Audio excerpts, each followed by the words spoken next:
Assalamualaikum warahmatullahi wabarakatuh. Gimana kabarnya hari ini anak-anak? Semoga kalian selalu dalam lindungan Allah Subhanahu wa Ta'ala. Ya, hari ini kita masih akan belajar tema 8 tentang daerah tempat tinggalku. Tapi kita akan masuk di subtema 2, subtema yang baru tentang keunikan daerah tempat tinggalku.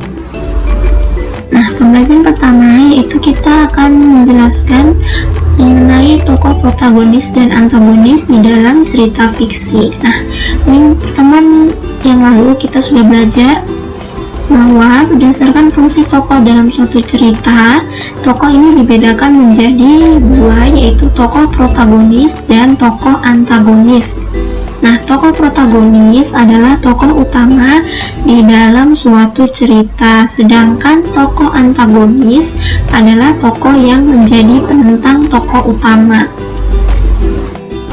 Nah, nama lainnya tokoh protagonis adalah tokoh yang baik, sedangkan tokoh antagonis adalah tokoh yang memiliki sifat yang tidak baik. Tokoh antagonis dan protagonis ini dapat kita tentukan dengan memperhatikan hubungan antar tokoh dalam cerita. Nah, tokoh protagonis dia akan selalu ada dari awal, tengah hingga akhir cerita. Peristiwa dalam cerita pasti selalu berfokus pada tokoh protagonis. Nah, sedangkan tokoh antagonis ini memiliki karakter yang bertentangan atau berlawanan dengan tokoh protagonis. Tokoh antagonis disebut juga tokoh lawan dari protagonis. Nah, setiap cerita ini memiliki alur, latar, dan tokoh yang berbeda-beda. Ketiga hal tersebut membuat cerita menjadi enak dibaca. Nah, alur cerita ini mempengaruhi panjang pendeknya sebuah cerita. Sementara latar itu menggambarkan lokasi dan waktu cerita tersebut. Nah, jadi latar atau setting ini dia gambaran tempat, waktu, atau situasi di tempat terjadinya peristiwa di dalam cerita. Nah, kamu dapat mengetahui sifat para tokoh melalui kalimat-kalimat dalam cerita tersebut. Nah, selain cerita fiksi, ada juga cerita rakyat. Cerita rakyat juga ini memiliki tokoh. Cerita rakyat biasa disebut juga dengan legenda. Nah, tokoh dalam cerita rakyat ini juga terdiri dari tokoh antagonis dan tokoh protagonis. Nah, kalian ini dapat mengetahui nama dan sifat para tokoh setelah membaca cerita dengan seksama. Nah, sekarang perhatikan cerita berikut. Berikut ini adalah cerita rakyat. Kita baca bersama. Malam itu Sang Kuryang bertapa. Dengan kesaktiannya, ia mengerahkan para pengawal untuk membantu menyelesaikan pekerjaannya. Dayang Sumbi diam-diam mengintip pekerjaan tersebut. Begitu pekerjaan itu hampir selesai, Dayang Sumbi memerintahkan pasukannya untuk menggelar kain sutra merah di sebelah timur kota. Ketika menyaksikan warna memerah di timur kota, Sang Kuryang mengira bahwa hari sudah menjelang pagi. Ia pun menghentikan pekerjaannya. Ia sangat marah karena tidak dapat memenuhi syarat yang diminta Dayang Sumbi. Dengan kesaktiannya, Sang Kuryang menjebol bendungan yang dibuatnya. Terjadilah banjir besar yang melanda seluruh kota. Ia pun kemudian menendang sampan besar yang dibuatnya. Sampan itu melayang dan jatuh menjadi sebuah gunung yang diberi nama Tangkuban Perahu. Nah, dalam penggalan cerita ini, kita dapat mengetahui tokoh-tokohnya siapa saja, latarnya atau tempatnya di mana, dan sifat-sifat dari para tokoh-tokoh tersebut kita dapat melihat. Nah, dari bacaan tersebut, latarnya itu atau settingnya, waktunya itu ada di malam hari karena ada kata malam itu Sang Kuryang bertapa. Jadi di sini ada kata malam itu, berarti peristiwa dalam cerita ini dia terjadi pada malam hari. Selanjutnya ada juga kata menjelang pagi. Nah, di dalam cerita ini berarti selain di malam hari, cerita ini juga bercerita atau menjelaskan latarnya di pagi hari. Selain latar tempat atau waktu, kita juga dapat menentukan atau mengetahui tokoh-tokoh apa saja yang terdapat di dalam cerita rakyat tersebut. Yang pertama yaitu di sini ada Sang Kuryang. Tokohnya yang pertama ada Sang Kuryang. Selanjutnya di sini ada pengawal. Pengawal juga termasuk tokoh dalam cerita ini. Selanjutnya ada Dayang Sumbi. Dayang Sumbi juga tokoh di dalam cerita. Nah, setelah kalian lihat sudah tidak ada lagi tokoh dalam penggalan cerita ini. Jadi tokohnya ada 3, ada Sang Kuryang, pengawal, dan Dayang Sumbi. Nah, tokoh utamanya yang mana? Nah, kita harus tahu bahwa tokoh utama adalah tokoh yang menjadi sentral atau yang selalu disebut di dalam cerita awal, tengah, dan cerita akhir. Nah, di sini yang sering disebut namanya adalah Sang Kuryang. Iya, Sang Kuryang. Jadi, tokoh utama di sini adalah Sang Kuryang. Sifatnya Sang Kuryang bagaimana? Sifatnya itu mudah marah, karena di sini ada tulisan ia sangat marah karena tidak dapat memenuhi syarat yang diminta Dayang Sumbi. Jadi Sang Kuryang ini sifatnya adalah mudah marah. Itu tadi bagaimana cara kita mencari unsur-unsur yang terdapat di dalam sebuah cerita, entah itu latar, tokoh-tokoh, sifat dari tokoh, serta latar atau settingnya. Nah, selain tadi cerita rakyat atau legenda, ada juga yang disebut dengan cerita fiksi, fabel. Nah, fabel ini merupakan cerita fiksi yang tokoh utamanya adalah hewan yang mampu berbicara dan bertingkah seperti manusia. Ini adalah pengertian daripada fabel atau teks fiksi, fabel. Nah, beberapa hewan yang dipilih untuk memiliki sifat tertentu itu misalnya ada kancil. Kalian sudah pernah dengar cerita tentang kancil? Nah, kancil ini dia melambangkan kecerdikan. Selain kancil ada serigala. Serigala dia menggambarkan keserakahan di dalam ceritanya. Selain serigala dan kancil ada juga burung elang. Burung elang ini dia menggambarkan kegagahan. Nah, setelah itu ada harimau, dia menggambarkan kekuatan dan kesombongan. Dan yang terakhir ada semut yang menggambarkan sikap kerjasama. Jadi ini adalah beberapa hewan yang dipilih untuk memiliki sifat-sifat tertentu di dalam sebuah cerita fiksi. Oke, kita lanjut di materi tentang pengaruh gaya terhadap gerak benda.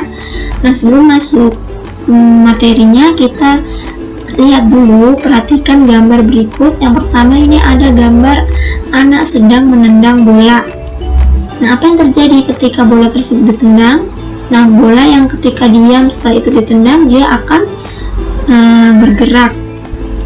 Setelah itu, kalau misalnya setelah bolanya bergerak, terus bolanya dihentikan oleh kaki, berarti bola tersebut akan kembali menjadi diam. Selanjutnya, coba perhatikan gambar yang kedua. Gambar yang kedua adalah gambar anak sedang menarik mainan mobil-mobilannya. Nah, ini disebut juga dengan gaya tarikan, karena dia menarik mainannya ke arah depan, itu disebut dengan gaya tarik. Nah, dari gambar tersebut kita dapat mengetahui bahwa gaya dapat mempengaruhi gerak suatu benda. Nah, berikut ini beberapa macam pengaruh gaya terhadap gerakan benda. Yang pertama yaitu gaya dapat mempengaruhi benda diam menjadi bergerak. Jadi benda yang semula diam dapat bergerak ketika diberikan sebuah gaya. Yang kedua, gaya dapat mempengaruhi benda bergerak menjadi diam. Contohnya tadi, gambar pertama. Yang kedua yaitu gaya dapat mempengaruhi benda bergerak menjadi diam. Nah, contohnya seperti di gambar pertama tadi, ketika anak menendang bola. Setelah menendang bola, kan bolanya masih berguling. Nah, setelah itu anak yang lain menghentikan bolanya menggunakan kakinya tersebut, maka gaya dari kaki anak tersebut itu dapat mempengaruhi bola tadi yang bergerak menjadi diam. Nah, selanjutnya yang ketiga yaitu gaya dapat mempengaruhi benda bergerak lebih cepat atau lebih lambat. Yang terakhir, gaya dapat mempengaruhi arah gerak suatu benda.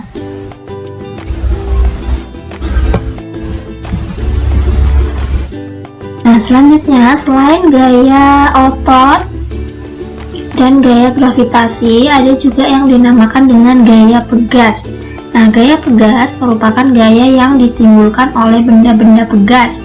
Nah, benda pegas adalah benda yang dapat diregangkan dan dapat dipantulkan. Contohnya yaitu karet, bola basket, bola sepak, ban mobil, dan tali ketapel.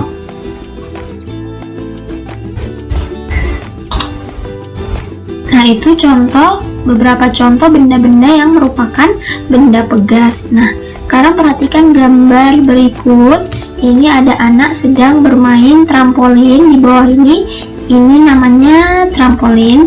Jadi anak ini dapat melompat ke atas karena dibantu oleh trampolin. Nah, trampolin ini merupakan contoh dari benda pegas. Karena benda pegas tadi pengertiannya itu benda yang dapat diregangkan dan dapat dipantulkan. Baik, selanjutnya kita masuk di beragam tarian daerah di Indonesia. Ya, setiap tarian di daerah ini memiliki keunikan tersendiri. Nah, keunikan tari daerah terlihat dari unsur-unsur tarinya. Unsur tari yaitu ada gerak, selain itu ada busana, tata rias, iringan lagu, properti atau perlengkapan tari lainnya. Nah, gerak tari dari suatu daerah itu berbeda dengan gerak tari dari daerah lain. Di sini ada dua jenis karya tari, yaitu yang pertama ada tari tradisional, yang kedua ada tari kreasi. Nah, apa itu tari tradisional? Tari tradisional adalah tarian yang telah mengalami perjalanan sejarah cukup lama. Contoh dari tari tradisional yaitu tari serimpi, tari gambyong itu dari Jawa Tengah. Selanjutnya yang kedua, karya tari yang kedua yaitu tari kreasi. Tari kreasi adalah karya tari yang dikembangkan dari tari tradisional atau daerah setempat. Contoh dari tari kreasi yang pertama yaitu ada tari Manuk Rawe, tari Garuda Wisnu, dan tari Belibis dari daerah Bali. Itu tadi adalah jenis-jenis tari yang ada di Indonesia. Nah, Indonesia terdiri atas berbagai macam suku bangsa yang tersebar di berbagai daerah. Setiap daerah memiliki jenis tarian yang berbeda dan memiliki keunikan sendiri. Contohnya ada tari saman yang berasal dari Aceh. Nah, tari saman ini dia dilakukan dengan gerakan yang semangat dan cepat. Selain itu ada juga tari serimpi yang berasal dari Jawa Tengah. Nah, kalau tari serimpi ini kebalikan dari tari Aceh, dia memiliki gerakan yang gemulai dan lambat. Berikut ini adalah gambar dari tari saman yang berasal dari Aceh. Nah, kalian bisa searching di internet contoh tari saman. Kalian bisa lihat sendiri bagaimana gerakannya. Gerakannya itu dia cepat dan semangat. Itu adalah ciri khas dari tari saman. Nah, selain ada tari saman, ada juga keragaman tari-tari lain seperti tari kuda lumping, tari reok ponorogo, dan tari legong. Ini contoh-contoh dari tari-tarian tradisional yang ada di Indonesia. Nah, Nah, sekarang kita akan melihat ciri-ciri gerak tarian dari Bali dan Sumatera. Ini Bu Guru cuma mengulas dua tarian dari dua daerah masing-masing. Jadi untuk tari daerah lain kalian bisa baca di buku kalian. Kalau ini ada tari Bali, tarian dari daerah Bali ini memiliki gerakan yang dinamis. Tarian ini dia menggerakkan seluruh anggota tubuh, tidak hanya kepala, tangan, dan kaki, matanya juga digerakkan dalam tarian ini. Nah, salah satu contoh dari tarian daerah Bali yaitu tari legong dan tari pendek.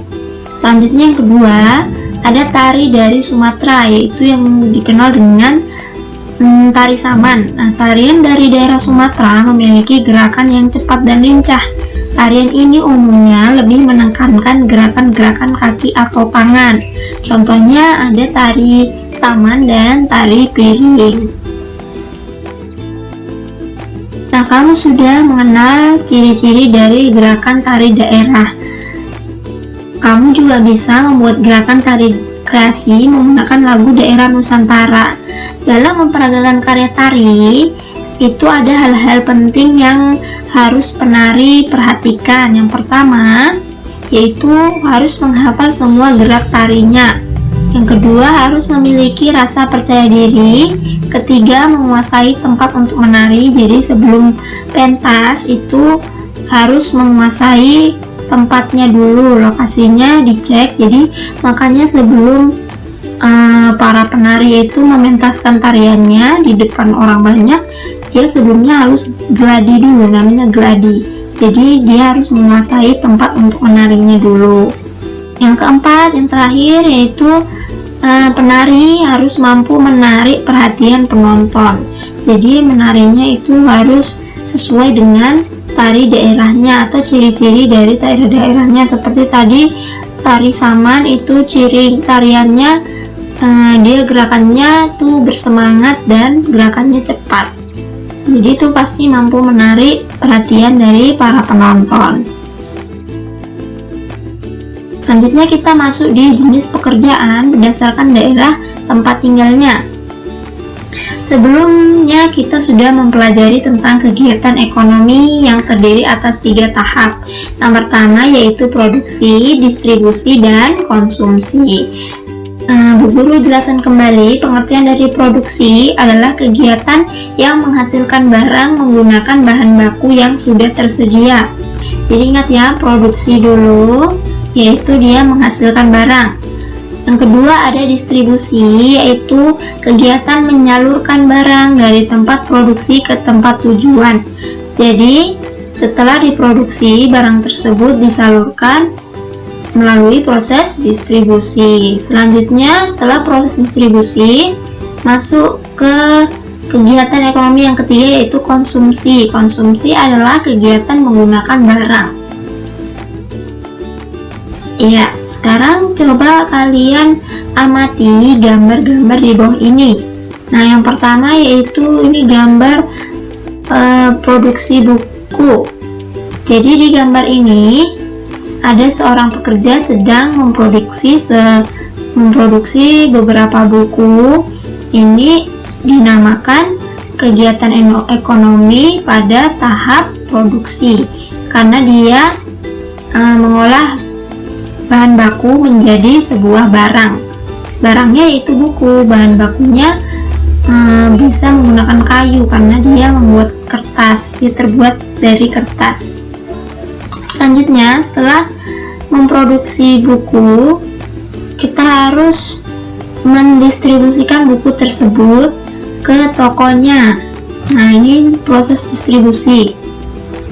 Ya, proses distribusi. Selanjutnya dari distribusi masuk ke konsumsi. Jadi di konsumsi ini prosesnya adalah terjadilah proses jual beli.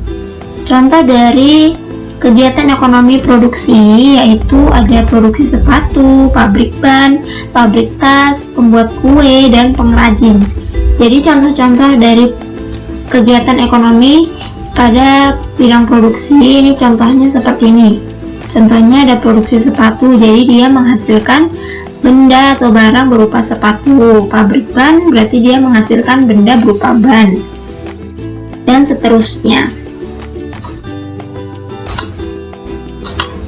Selanjutnya contoh kegiatan ekonomi atau kegiatan distribusi, yaitu ada sales, reseller, dropshipper, dan supir transportasi. Nah, ini adalah contoh jenis-jenis pekerjaan pada kegiatan distribusi. Selanjutnya, pada kegiatan konsumsi, contoh atau jenis-jenis pekerjaannya yaitu menggunakan layanan jasa, membeli makanan atau barang yang dijual. Ini adalah kegiatan yang terjadi pada kegiatan ekonomi di bidang konsumsi. Nah, selanjutnya kita masuk ke mengemukakan pendapat tentang keragaman karakteristik individu. Nah, di daerah tempat tinggal kita dihuni oleh masyarakat yang terdiri atas berbagai macam suku dan agama. Selain itu, masyarakat sekitar juga memiliki karakteristik fisik, kegemaran, dan kebiasaan yang berbeda-beda. Nah, ini kita sudah pelajari pada pertemuan sebelumnya tentang karakteristik fisik. Karakteristik fisik itu seperti tinggi badannya yang berbeda, terus jenis rambutnya, warna kulitnya yang berbeda, itu termasuk di karakteristik fisik. Sedangkan kalau kegemaran bisa contohnya yaitu menyukai atau hobinya yaitu berenang, bermain bulu tangkis, main voli, dan lain sebagainya. Itu termasuk di karakteristik kegemaran. Nah, keragaman tersebut perlu kita syukuri dengan cara menghormati dan saling menjaga sikap saat bergaul dengan masyarakat. Sekarang kita masuk di keragaman individu yang ada di sekolah. Setiap orang memiliki karakteristik individu yang berbeda. Nah, seperti tadi Bu Guru bilang, keragaman karakteristik individu ini meliputi keragaman fisik, sifat, agama, dan juga asal daerah. Keragaman ini memiliki manfaat, yaitu mempererat rasa tolong-menolong antar teman, serta menambah pengetahuan akan kebudayaan daerah lain. Oleh karena itu, kita harus menghormati keragaman karakteristik tersebut. Nah, selain keragaman karakteristik fisik, ada keragaman kegemaran teman sekelas. Nah, bisa juga keragaman sifat, daerah asal, dan lain sebagainya. Nah, kegemaran antar satu teman dengan teman lain ini biasanya berbeda, tetapi ada yang juga yang sama, seperti gemar makan roti, gemar minum susu, gemar makan buah, dan lain sebagainya. Nah, meskipun adanya perbedaan kegemaran, kita harus tetap saling menghargai dan menghormati. Nah, itu tadi adalah materi pada subtema 2, tema 8 tentang daerah tempat tinggalku. Nah, untuk materi hari ini cukup segitu dulu. Untuk pembelajaran selanjutnya kita akan masuk di subtema 3, tapi sebelum Bu Guru tutup materi hari ini, kita akan merefleksikan kembali apa yang sudah kita pelajari hari ini. Ya, yang pertama yaitu tentang tokoh protagonis dan antagonis dalam sebuah cerita fiksi. Jadi, kalau tokoh protagonis adalah tokoh baik yang terdapat dalam cerita tersebut, sedangkan tokoh antagonis adalah lawannya atau kebalikannya dari tokoh protagonis, yaitu tokoh yang tidak baik sifatnya. Yang kedua, kita sudah belajar tentang pengaruh gaya terhadap benda. Nah, tadi ada beberapa pengaruh gaya terhadap benda. Dapat mempengaruhi benda diam menjadi bergerak, benda bergerak menjadi diam, dan dapat mempengaruhi arah gerak benda. Selanjutnya yang ketiga, kita sudah pelajari tentang ragam tarian daerah di Indonesia. Tadi ragam tari dibagi menjadi dua, yaitu tari tradisional dan tari kreasi. Selanjutnya yang terakhir yaitu belajar tentang keragaman karakteristik teman sekelas, Jadi keragaman karakteristik bisa karakteristik fisik, karakteristik kegemaran, dan juga karakteristik kesukaan. Nah, itu tadi poin-poin yang sudah kita pelajari hari ini. Untuk minggu depan, guru tadi sudah beritahu bahwa kita akan masuk ke subtema 3. Jadi dipelajari lagi bukunya. Untuk tugasnya akan guru share di grup. Cukup sekian materi kita hari ini. Wassalamualaikum warahmatullahi wabarakatuh.